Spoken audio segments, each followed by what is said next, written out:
bisa menimbulkan perpecahan antar anak bangsa. Jadi kalau Sirekap ini menjadi tiang masalah yang kemudian terbukti, maka kejahatan korupsi dalam pengadaan terkait Sirekap ini pun harus diproses. Pihak cyber tidak menerima informasi yang kami sampaikan, karena mereka meminta bahwa kami harus membawa lengkap. Saya bilang untuk tugas ini menjadi lengkap kan tugas polisi. Mulai dari putusan Mahkamah Konstitusi nomor 90 yang akhirnya masyarakat menjuluki Mahkamah Konstitusi sebagai Mahkamah Keluarga. Terjadi penyalahgunaan wewenang mulai dari yang juga dilakukan oleh Presiden Jokowi sampai dengan aparat di bawahnya.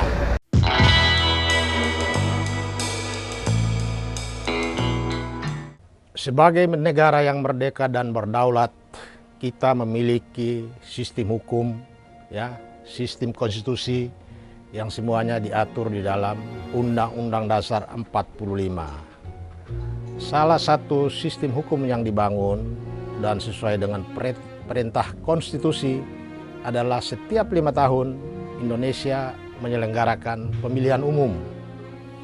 Karena itu pemilihan umum merupakan sebuah peristiwa hukum yang sangat penting bagi sebuah bangsa yang merdeka dan berdaulat. Karena ketika pemilihan umum itulah kita melahirkan kepemimpinan nasional, dalam hal ini presiden dan wakil presiden, dan sekaligus kita juga melahirkan wakil-wakil rakyat melalui apa yang disebut pemilu. Jadi sekali lagi bahwa pemilu merupakan sarana kedaulatan rakyat, tetapi sekaligus pemilu juga merupakan peristiwa penting dalam bidang hukum atau dalam konstitusi, karena melahirkan kepemimpinan nasional yaitu presiden dan wakil presiden, dan DPR, DPD RI, karena di tangan mereka lah sebuah kebijakan, semua ketentuan tentang peraturan perundang-undangan dilahirkan oleh sebuah pemerintahan hasil pemilu. Nah, akan tetapi apa yang terjadi dengan pemilu 2024 jika kita bandingkan dengan pemilu-pemilu sebelum-sebelumnya, baik pemilu 2019 atau pemilu 2014 atau lebih jauh lagi pemilu sejak awal reformasi, maka kualitas pemilu atau kualitas pilpres tahun 2024 merupakan pemilu dengan kualitas sangat jelek, sangat brutal. Bahkan banyak pihak memberikan cemooh kepada pemerintah, kepada presiden, kepada penyelenggara pemilu sebagai sebuah lembaga yang tidak mampu menjaga kemandirian, sebagai sebuah institusi yang diberi wewenang oleh Undang-Undang Dasar 45 untuk menyelenggarakan pemilu. KPU tidak bisa menjaga kemandiriannya. Bahkan tidak hanya KPU, Mahkamah Konstitusi sendiri tidak bisa menjaga kemandirian dan kemerdekaan lembaganya sesuai dengan jaminan yang diberikan oleh Undang-Undang Dasar 45. Tetapi ini menjadi salah siapa? Jika kita merunut peristiwa di mana Mahkamah Konstitusi disebut-sebut sebagai telah terkontaminasi nepotisme, maka kita bisa menunjukkan fakta-fakta bahwa Mahkamah Konstitusi ketika menghadapi beberapa persidangan terkait dengan perkara uji undang-undang, terutama undang-undang yang menyangkut uji undang-undang tentang pemilu, nampak sekali Mahkamah Konstitusi berada dalam cengkeraman nepotisme. Siapa nepotisme yang ada di Mahkamah Konstitusi? Kita lihat. Di Mahkamah Konstitusi ketuanya dipimpin oleh seorang hakim konstitusi bernama Anwar Usman, yang ternyata Anwar Usman ini adalah ipar kandung dari Presiden Jokowi.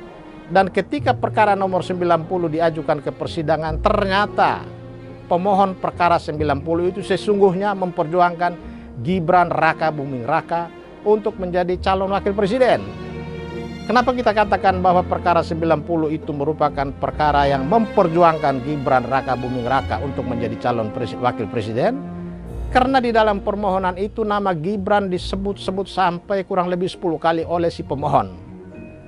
Disinilah kemudian setelah perkara itu diputus pada tanggal 16 Oktober 2023, masyarakat memberi reaksi yang luar biasa. Resistensi dari berbagai pihak, dari para aktivis, para guru besar, dari tokoh politik, tokoh masyarakat, tokoh agama, semua bersatu padu mempersoalkan putusan Mahkamah Konstitusi tentang hakim konstitusi mengubah pasal 169 huruf Q tentang batas usia minimum seorang calon wakil presiden. Mengapa ini dipersoalkan? Ternyata yang dipersoalkan adalah bahwa putusan itu tidak memberikan jaminan, ya, tidak memberikan suatu kepastian hukum dan keadilan bagi seluruh rakyat Indonesia. Putusan nomor 90 itu lebih memfokuskan kepada kepentingan Presiden Jokowi dalam membangun nepotisme di dalam pemerintahan dengan memasukkan anaknya agar menjadi calon wakil presiden dan bisa meneruskan kepemimpinannya. Padahal nepotisme, ya, kolusi atau korupsi itu satu paket yang oleh undang-undang dan TAP MPR dilarang, ya. Apalagi nepotisme itu adalah produk dari reformasi di dalam TAP MPR nomor 11 tahun 1998 tegas menyatakan bahwa nepotisme sebagai suatu perbuatan yang dilarang, kemudian diperkuat lagi dengan Undang-Undang nomor 28 tahun 1999 tentang penyelenggara negara yang bersih dan bebas dari KKN, di mana nepotisme itu sebagai perbuatan yang dilarang dan diancam dengan pidana penjara. Artinya ketika terjadi nepotisme di Mahkamah Konstitusi, di mana Presiden Jokowi setiap uji undang-undang, Presiden Jokowi merupakan salah satu pihak di dalam perkara uji undang-undang. Tetapi mengapa ketika perkara nomor 90 disidangkan oleh Mahkamah Konstitusi, Presiden Jokowi sebagai pihak tidak pernah menyampaikan keberatan kepada Hakim Konstitusi Anwar Usman agar dirinya mundur dari perkara itu. Tetapi mengapa Anwar Usman pun tidak pernah mengambil inisiatif secara sukarela mundur dari perkara itu? Padahal dia tahu perkara yang dia sidangkan adalah perkara tentang ponakannya yang disebut-sebut bernama Gibran Raka Buming Raka untuk bisa diloloskan dari calon wakil presiden. Nah, akibat kesembronoan dalam proses perkara 90 semata-mata karena Presiden Jokowi membangun nepotisme pada lintas lembaga tinggi negara, yaitu dari lembaga kepresidenan sebagai lembaga eksekutif masuk ke lembaga yudikatif, dalam hal ini Mahkamah Konstitusi, maka ini merupakan ancaman serius, ya, terhadap demokrasi itu sendiri, terhadap kedaulatan rakyat, ya, bahkan terhadap konstitusi itu sendiri. Mengapa ini ancaman terhadap demokrasi? Karena dengan masuknya membangun nepotisme masuk ke lembaga tinggi negara, lintas lembaga tinggi, dalam hal ini Mahkamah Konstitusi sebagai pelaksana kekuasaan kehakiman, maka sebetulnya ada upaya dari Presiden Jokowi untuk menjadikan Mahkamah Konstitusi sebagai sarana kedaulatan rakyat. Karena apa? Karena setiap hasil pemilu selalu masyarakat membawa persoalan sengketa pemilu atau sengketa pilpres ke Mahkamah Konstitusi. Sehingga dengan demikian ratusan triliun yang dibayar oleh negara untuk pemilu ujung-ujungnya bukan lagi kedaulatan rakyat yang menentukan, tetapi akan dibawa penentuannya oleh 9 hakim konstitusi di Mahkamah Konstitusi yang setiap saat bisa dikendalikan, bisa diorder, bisa diintimidasi dengan berbagai macam cara. Karena itu faktanya sekarang, apakah 9 hakim konstitusi atau 8 hakim konstitusi yang sekarang menyidangkan sengketa pilpres, mereka itu dalam keadaan bebas, mereka dalam keadaan merdeka, mereka dalam keadaan secara leluasa dalam menyikapi perkara permohonan sengketa pilpres yang sekarang ada di tangan mereka? Dari fakta-fakta yang diperlihatkan di dalam persidangan oleh pemohon 01, pemohon 03, nampak sekali bahwa 9 hakim konstitusi sekarang, ya, terutama yang 8 hakim konstitusi yang menyidangkan perkara ini, mereka berada dalam cengkraman nepotisme. Kenapa? Karena yang disebut-sebut nama Anwar Usman itu sampai sekarang masih ada di Mahkamah Konstitusi sebagai hakim konstitusi, sekalipun dia tidak ikut menyidangkan perkara sengketa pilpres. Tetapi walaupun dia tidak ikut menyidangkan sebagai hakim konstitusi dalam perkara ini, tetapi peran-peran lain patut diduga dia bisa lakukan. Karena dia masih ada di situ, dia masih bisa berkomunikasi dengan hakim-hakim yang lain. Seharusnya dalam rangka pengamanan terhadap sengketa pilpres, dan demi menjaga netralitas dan kemandirian berikut kebebasan hakim-hakim konstitusi, maka Anwar Usman seharusnya diisolasi di suatu tempat sehingga dia tidak boleh berhubungan dengan cara apapun dengan 8 hakim konstitusi yang rekannya sendiri sekarang menyidangkan perkara di Mahkamah Konstitusi.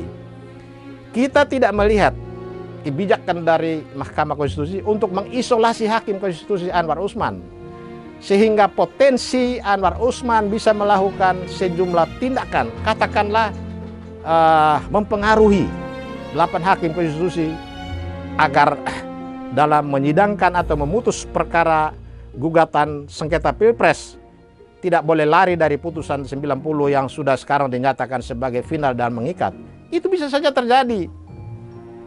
Karena itu, dalam menyikapi perkara gugatan sengketa Pilpres saat ini, 8 hakim konstitusi harus memenuhi rasa keadilan 270 sekian juta rakyat Indonesia yang saat ini masuk pada detik-detik menanti keadilan dari Mahkamah Konstitusi.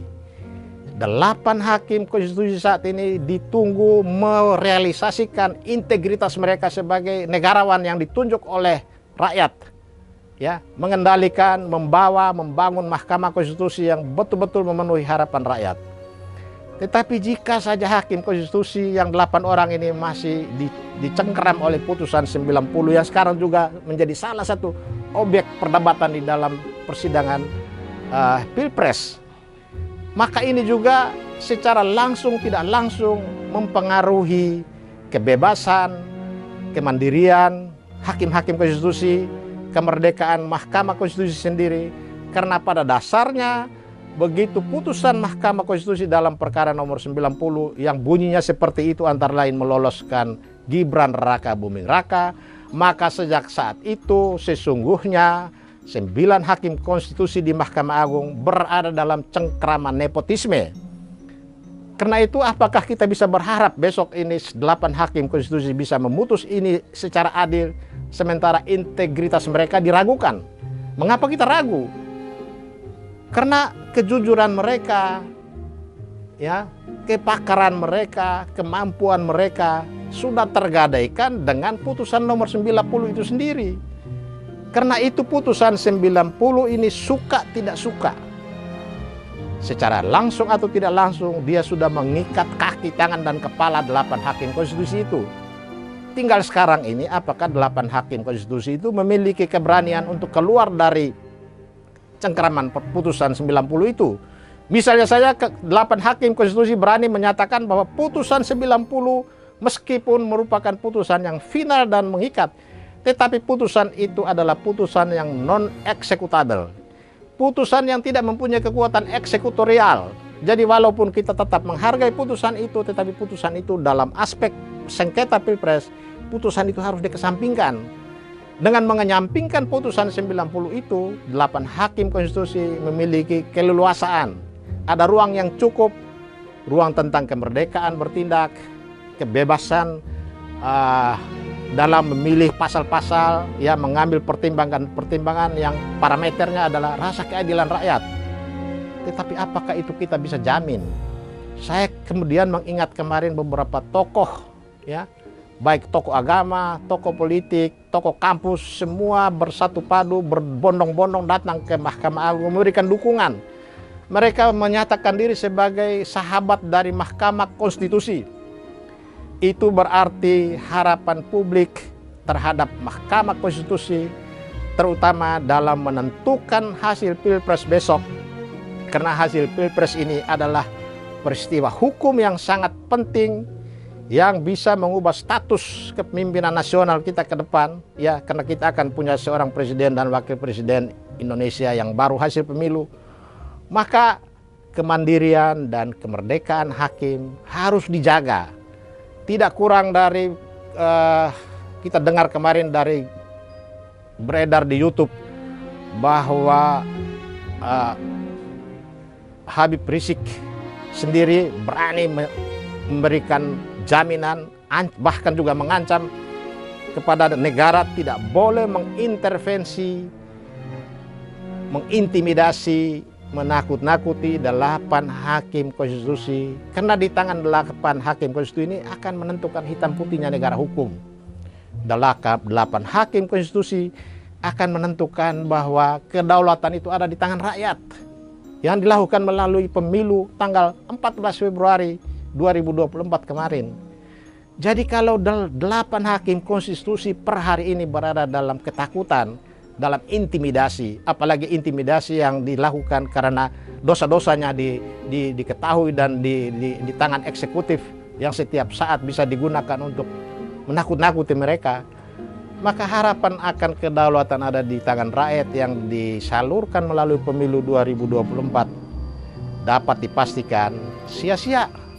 Karena ternyata pemilu ini tidak jujur, pemilu ini tidak sesuai dengan prinsip-prinsip konstitusi, ya.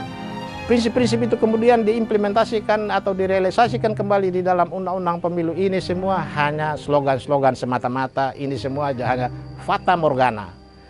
Jadi sekali lagi, dengan melihat fakta-fakta persidangan yang diungkapkan oleh para pihak, baik pemohon 01, pemohon 03, ya, bukti-bukti yang ditampilkan, maka kita sesungguhnya pada hari ini sudah tidak memiliki lagi seorang presiden. Kita hanya punya wakil presiden. Apalagi Undang-Undang Dasar 45 menyatakan bahwa seorang presiden bisa diberhentikan karena tidak lagi memenuhi syarat sebagai presiden. Pertanyaannya, apakah saat ini Presiden Jokowi memenuhi syarat sebagai seorang presiden? Menurut saya sudah tidak lagi sejak lahirnya putusan Mahkamah Konstitusi nomor 90 yang membuktikan bagaimana nepotisme sebagai monster yang menakutkan bagi semua rakyat pencari keadilan masih melekat di Mahkamah Konstitusi. Jadi saat ini kita tidak lagi punya seorang presiden, tetapi kita hanya punya wakil presiden. Kalau perlu besok ada deklarasi menyatakan bahwa presiden kita adalah Pak Maruf Amin dari wakil presiden menjadi presiden. Tinggal sekarang kekuatan di parlemen, beranikah mereka bersikap menyatakan bahwa Jokowi berada dalam posisi tidak lagi memenuhi syarat sebagai seorang presiden.